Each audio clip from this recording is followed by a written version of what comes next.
네, 이어서 지역 소식 전해드립니다. 부동산 시장이 완전히 얼어붙었다. 이런 분석 요즘 많이 나오고 있죠. 일부 지역을 제외하고는 서울 역시 마찬가지인데요.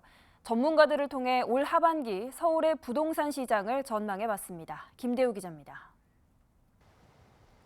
부동산 전문가들은 올 하반기 서울의 부동산 시장을 어떻게 내다볼까? 먼저 연세대 한문도 교수는 금리와 환율 등 여러 요인에서 서울의 집값이 더 떨어질 수 있다고 밝혔습니다. 다만 정부의 주택 공급 계획이 어느 정도 영향을 줄 걸로 전망했습니다. 얼어붙은 겁니다. 심리 자체가 얼어붙었고 시장을 이제 관망하게 되는 거죠. 원래 구매 계획이 있던 분들조차도 안 하는 걸로 돌아서고, 그래서 정부가 발표하는 내용에 따라서 서울시의 주택 가격이 이제 공급이 좀 빨라지는 속도로 나오면 아마 더 내려갈 것 같습니다. 제가 볼 때. 근데 만약에 공급을 좀 연착륙을 위해 가지고 좀 순차적으로 한다라면 조금은 이제 연착륙 쪽으로 이제 방향을 갈 수 있는데, 하여간 하락 방향으로 추세를 전환했다는 것은 뭐 거부할 수 없는 상태고, 외부 요인까지 가세하면 더 가속화될 수 있다, 이렇게 판단하는 게 좋을 것 같습니다. 한양대 최원철 교수는 거래 절벽 현상은 계속 이어질 걸로 내다봤습니다. 다만 폭락할 가능성은 적다고 밝혔습니다. 금리 안정과 재개발에 대한 기대감 등으로 서울의 부동산 시장이 다소 살아날 수도 있다고 분석했습니다. 미국도 금리를 지금 경기 침체가 우려되는 상황에서 금리를 계속 올리지는 못할 거거든요. 그러면은 그게 이제 가을쯤 되면은 우리나라도 조금씩 안정이 되어가면서 그 금리가 어느 정도 안정이 되어가면은 이제 조금 시장이 다시 살아나지 않을까. 입지라든가 교육이라든가 이런 환경 때문에 똘똘한 한채 수요는 계속 유지가 될 거기 때문에 폭락이라는 가능성은 거의 보이질 않죠. 그러니까 어느 정도 유지가 되는 거죠.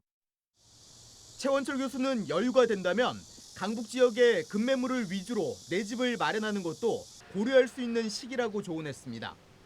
건설 자재와 인건비 폭등 등으로 신축은 분양가가 오를 걸로 보이는 만큼 싸게 나온 기존 주택을 사라는 논리입니다.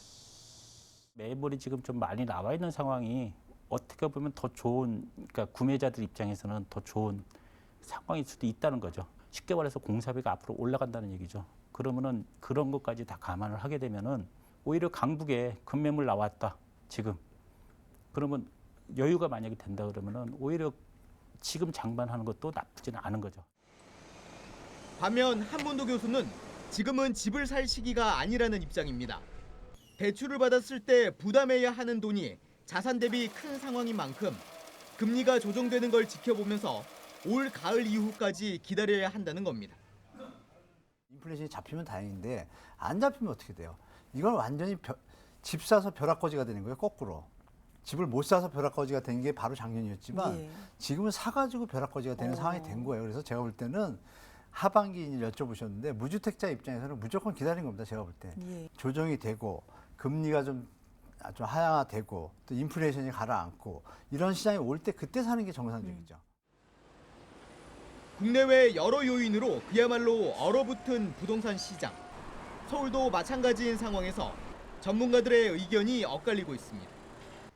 BTV 뉴스 김대우입니다.